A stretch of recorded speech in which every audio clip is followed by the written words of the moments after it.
Assalamu alaikum wa rahmatullahi ta'ala wa barakatuh. Alors dans le prolongement de la vidéo que j'ai postée hier, je vais parler aujourd'hui de cette réconciliation qui n'est plus possible. Lorsque justement le seuil de délivrance est franchi.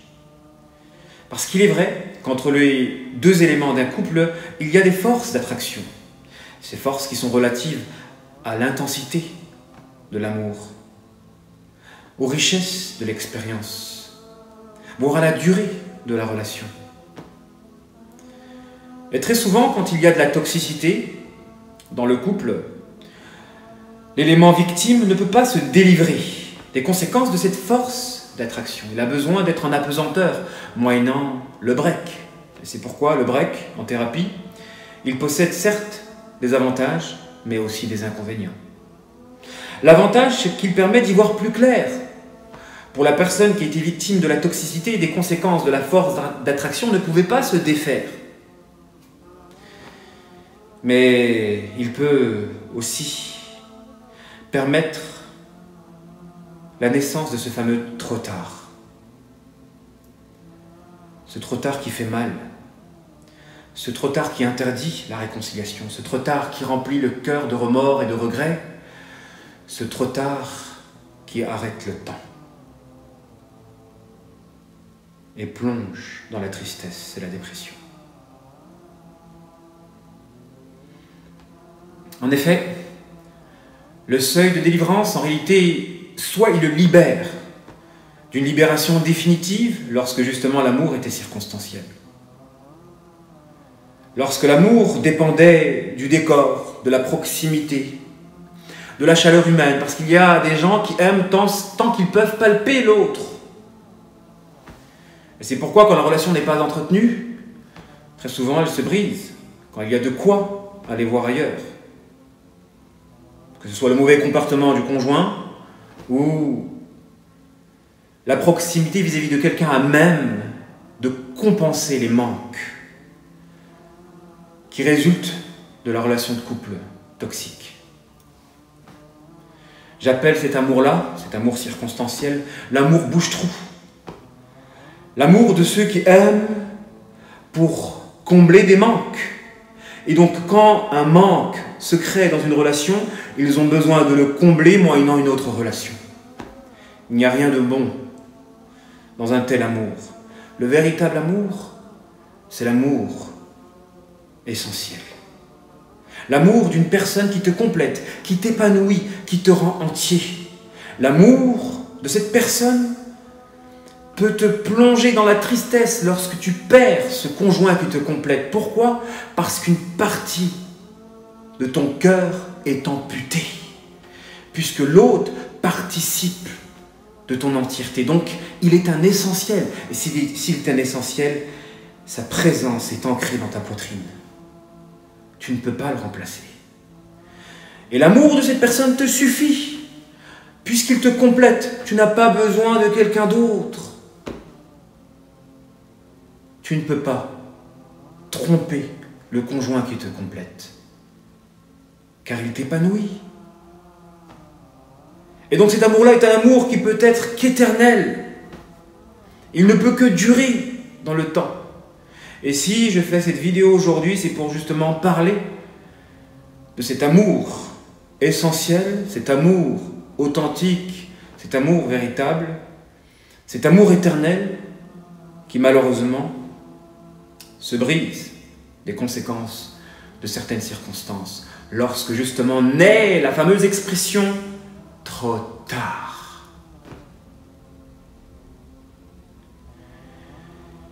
Parce que dans un couple, s'il y a un déséquilibre, et donc une personne qui s'épanouit et une autre personne qui est justement frustrée, si on ne remédie pas à ce déséquilibre-là, alors il va croître jusqu'à l'effondrement. Et c'est justement cet effondrement qui peut provoquer la naissance de cette expression « trop tard ». À force de prendre sur soi, on risque d'exploser et d'être déçu d'une déception à même de nous interdire de nous retourner. On avance et on ne regarde plus le conjoint. on avance et on ne se retourne plus derrière. Que le passé devienne un passé. Alors que normalement, quand on aime une personne d'un amour essentiel, on ne peut pas oublier cette personne. On ne peut pas avancer, puisqu'il est essentiel. Comme notre prophète, alayhi salatu wassalam, quand il aimait Khadija, radiyallahu anha, il ne pouvait pas l'oublier, même si il a avancé, il s'est remarié, car elle a participé de la constitution et du complètement, de l'entièreté de la personnalité du prophète, alayhi salatu wassalam. C'est pourquoi il vaut mieux prévenir que de guérir. Car très souvent, lorsque le déséquilibre se creuse et que l'un des deux éléments du couple finisse par dire « c'est trop tard », le retour en arrière n'est plus possible.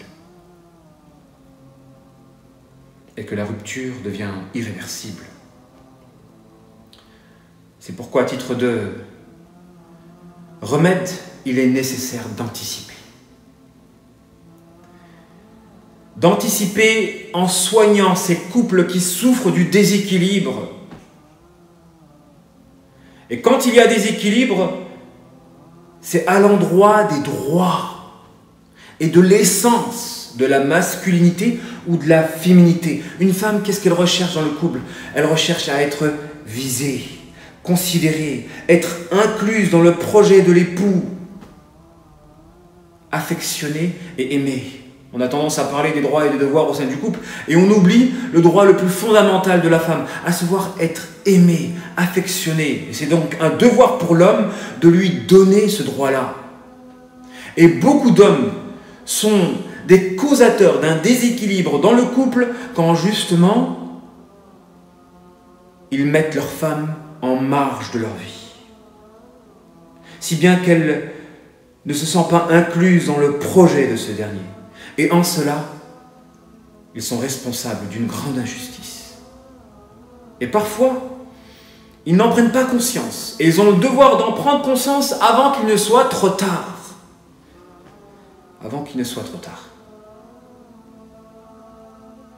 Parce qu'il est rare de voir des couples complémentaires et épanouis. Il est rare, comme si le destin voulait que l'on soit éprouvé par des couples qui ne sont pas absolument en adéquation. Comme si la sagesse du mariage voulait que l'on soit éprouvé par une personne vis-à-vis de laquelle nous ne sommes pas complémentaires. Et que le bonheur ne résulte pas de notre mariage. Alors que normalement, si l'on se marie pour être épanoui et en paix. Et on le constate à l'heure d'aujourd'hui, que la majorité des couples justement souffrent de déséquilibre et d'inadéquation, d'incompatibilité. C'est pourquoi, avant qu'il soit trop tard, il est un devoir d'anticiper en veillant à ce que la femme soit véritablement femme et l'homme véritablement homme. Dans la mesure où l'homme doit respecter le droit essentiel de la femme, à savoir être considérée et incluse dans son projet.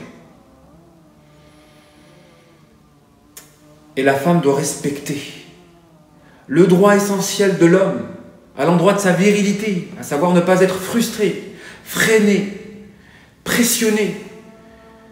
Il ne faut pas que la femme rende la vie de l'homme étroite, parce que c'est ce qui peut le pousser à prendre de la distance par rapport à elle, à chercher un exutoire, à chercher à oublier son épouse, à prendre de la distance, moyennant des amis ou par la polygamie par exemple.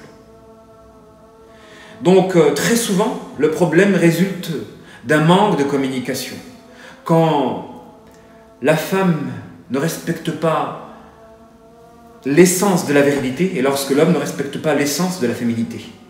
Et ils peuvent s'embrouiller et il peut y avoir beaucoup de disputes et de disputes et de disputes qui touchent à la forme et qui ne touchent pas à l'essence du problème, à savoir il faut que la femme reste femme et que l'homme reste homme et que les deux réciproquement respectent l'essence de l'autre dans sa virilité ou dans sa féminité.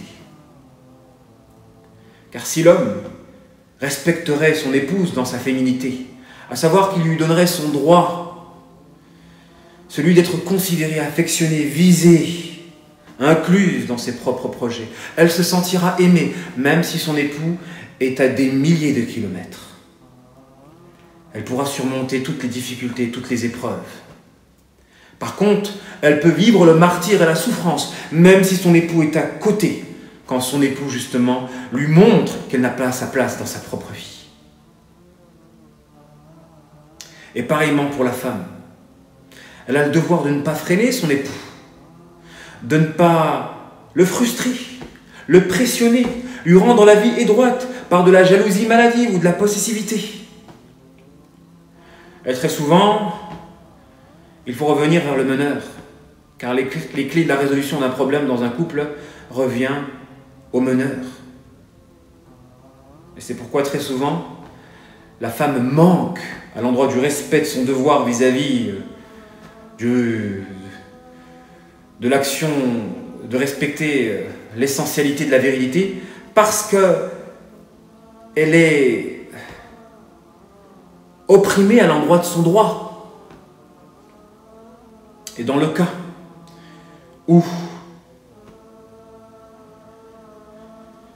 le déséquilibre a généré un effondrement et qu'un concours de circonstances, malheureusement, lorsqu'il y a une rupture, il reste encore un délai de réflexion.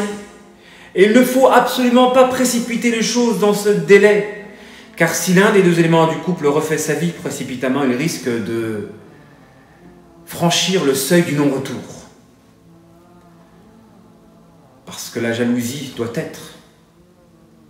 Il est difficile pour un homme de revenir avec sa femme lorsque cette dernière est partie avec un autre homme. C'est pourquoi, justement, il est interdit de divorcer plus de trois fois. C'est-à-dire qu'au bout de 3 divorces, le divorce devient définitif.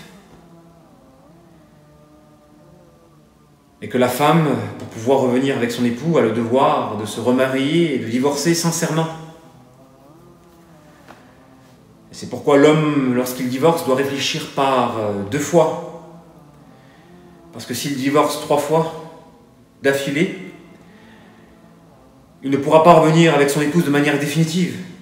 Pourquoi? Parce qu'ils sont rares, les hommes qui acceptent de revenir avec leur femme quand cette dernière s'est donnée à un autre homme. Et c'est pourquoi il y a un risque à précipiter les choses après une rupture, puisque ça peut générer justement le caractère irréversible de cette dernière.